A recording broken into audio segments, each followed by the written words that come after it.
박성재 재판 다니면서 가장 쇼킹하고 어이없었던 게 바로 이 장면이에요. 박성재의 눈물, 악어의 눈물. 진짜 제가 이 자식 저 자식 하고 싶지 않은데, 근데 그 이왕규랑 그 박성재랑 그리고 그 관련된 변호인들이 의자에 앉아가 노닥거려 히히낙낙 웃어요. 박성재 1분 2분 전에 울었는데 중계 재판에는 그게 안 나오잖아. 속으로 비웃었겠죠. 그런 것들을 봐서 아주 통쾌한 판결이었다라고 말씀드리고 싶습니다.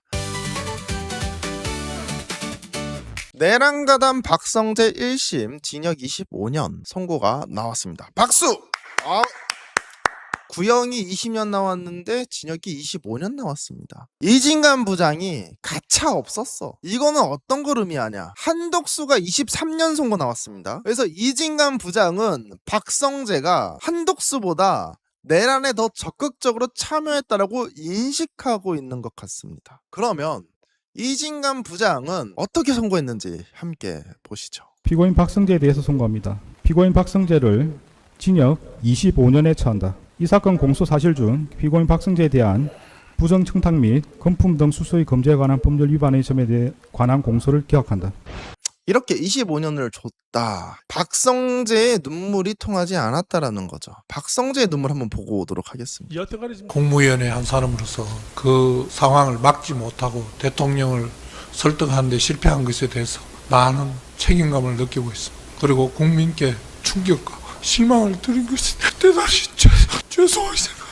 저보다 이상입니다. 연기학원을 다시 다니셔야 될 것 같아. 제가 이거 선고날은 아닌데 박성재 재판 다니면서 가장 쇼킹하고 어이없었던 게 바로 이 장면이에요. 박성재의 눈물, 악어의 눈물. 왜 그러냐? 진짜 제가 이 자식 저 자식 하고 싶지 않은데 박성재 장관이요 눈물을 이렇게 뚝뚝 흘렸어. 근데 이거 왜 악어의 눈물이냐? 휴정이었어. 휴정은 한 15분 20분 쉬어. 근데 그 이왕규랑 그 박성재랑 그리고 그 관련된 변호인들이 의자에 앉아가 노닥거려 히히낙낙 웃어요. 박성재 1분 2분 전에 울었는데 중계 재판에는 그게 안 나오잖아. 속으로 비웃었겠죠. 그런 것들을 봐서 아주 통쾌한 판결이었다라고 말씀드리고 싶습니다. 그래서 박성재에 대해서 25년이 나왔고 이왕규에 대해서는 공소기각이 나오게 되는데요. 이에 대해서 차근차근 함께 이야기 나눠보도록 하겠습니다. 세 가지 혐의가 있습니다. 박성재. 첫 번째, 청탁금지법 위반. 이거 김건희와 관련된 부분. 그리고 내란 재판. 그리고 직권남용. 이 세 가지를 나눠볼 수가 있습니다. 여기서 이 청탁금지법은 공소기각이 나와요. 청탁금지법이 뭐냐? 김건희가 이원석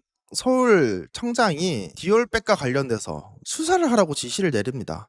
김건희 입장에서 어때요? 불안해가지고 연락을 합니다. 박성재한테. 수사가 어떻게 이루어지고 있는지 알려달라 그래요. 그래서 박성재가 본인 밑에 있는 직원들 있을 거 아닙니까?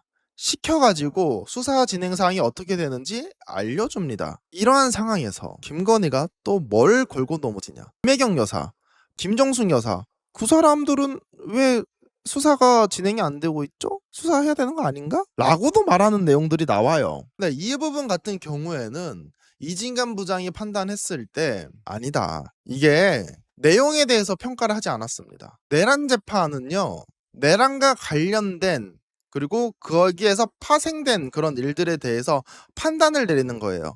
그래서 내란 특검의 이 내용이 기소가 되면 안 된다라고 해서 공소기각을 진행합니다. 두 번째, 내란 주요 임무 종사 같은 경우에는 중요한 사실이 있어요. 박성재가 초기에 직무실로 가잖아요. 윤석열. 이 직무실에서 윤석열에게 지시사항을 받게 돼요. 근데 이 지시사항을 박성재는 받지 않았다라고 주장을 하는 거야. 그리고 이 CCTV에서 종이 있죠. 이런 A4 종이를 꺼내는 장면이 나와요. CCTV 장면에서. 근데 이게 그 윤석열의 지시 문건이 아니라고 주장을 했거든요. 근데 이것과 관련돼서 이진관 부장이 아니다. 너 윤석열에게 그 지시 문건 받은 게 맞다. 그래서 이 지시 문건으로 이루어진 게 세 가지가 있다. 첫 번째, 본인과 정적의 역할을 할 사람들을 체포해야 되잖아요. 체포조가 있습니다. 이 합수부를 구성하는데 경찰, 방첩사만 필요한 게 아니에요. 검사도 필요하다. 그래서 임세진 검사에게 얘기를 해가지고 필요한 인원이 있다라고 하면 도와줘라. 그래서 검사들을 대기시켜놔요. 박성재가 배상업, 그러니까 출입국 관리 본부장한테 이야기를 하는 겁니다. 만약에 체포조가 그 정치인들을 잡지 못하고 그 정치인들이 외국으로 나가는 거를 사전에 차단시켜 놓습니다. 그리고 교도청에 지시를 내립니다. 수용 인원을 확보하고 정치범들을 잡을 그런 공간들이 필요했다. 그거를 마련시키려고 했었던 것이 바로 박성재라는 겁니다. 그래서 25년 나왔어요. 그렇다고 하면 직권남용은 뭐냐? 계엄이 실패로 돌아갔잖아요. 그러면 본인이 했었던 그 나쁜 일들 정당해야 되잖아요. 절차가 맞아야 되고 합법적이어야 돼요. 그래서 임세진 검찰국에게 시킨 게 뭐냐? 계엄에 대한 정당성에 대해서 보고서 작성해서 올려라. 이 과정, 일련의 과정들 자체가 직권남용입니다.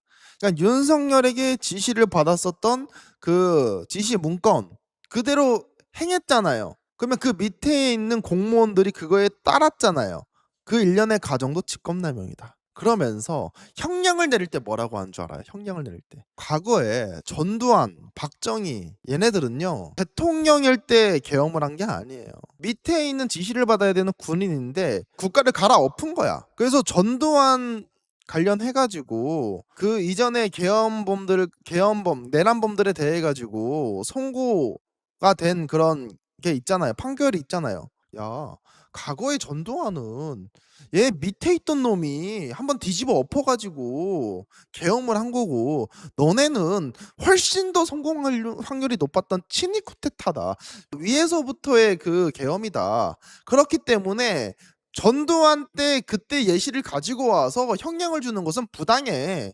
같은 사례가 아니야라고 못을 딱 박아요. 그러면서 25년을 선고하는 겁니다. 이렇게 힘든 우리의 마음에 하나의 선물을 제공해 준 게 이진관 부장이 아닌가라는 생각이 듭니다. 지금 내란 청산과 관련돼 가지고 그래도 가장 잘하고 있는 것은 제 생각에 민주당도 아니고 정부도 아니고 이진관 부장인 것 같습니다. 사실 많이 안타까워요. 제가 내란 재판을 지금 1년 6개월 정도 다니면서 수많은 이야기를 많이 말씀을 드렸는데 사실 지금 내란 재판 이야기를 하면 그리고 기타 다른 재판 얘기를 하면 반대로 사람들이 많이 빠집니다. 이거는 뭘 의미하느냐? 내란 재판에 관련된 관심이 많이 떨어졌다라는 거죠. 내란 청산을 똑바로 하지 못한다라고 하면 과거에 반민특위가 친일파 청산을 제대로 못해서 친일파가 잘 사는 대한민국이 되었던 것처럼 내란 청산을 똑바로 하지 못하면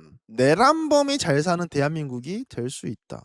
내란과 관련된 재판을 우리가 기억하고 관심을 가져야 된다라고 생각이 듭니다. 10년 뒤에 윤석열이 웃으면서 아크로비스타 가는 모습 보고 싶습니까? 저는 보고 싶지 않습니다. 그렇기 때문에 내란 재판에 대한 관심도 많이 가져줬으면 좋겠습니다. 어이구! 네. 축하합니다. 파란색 당첨입니다.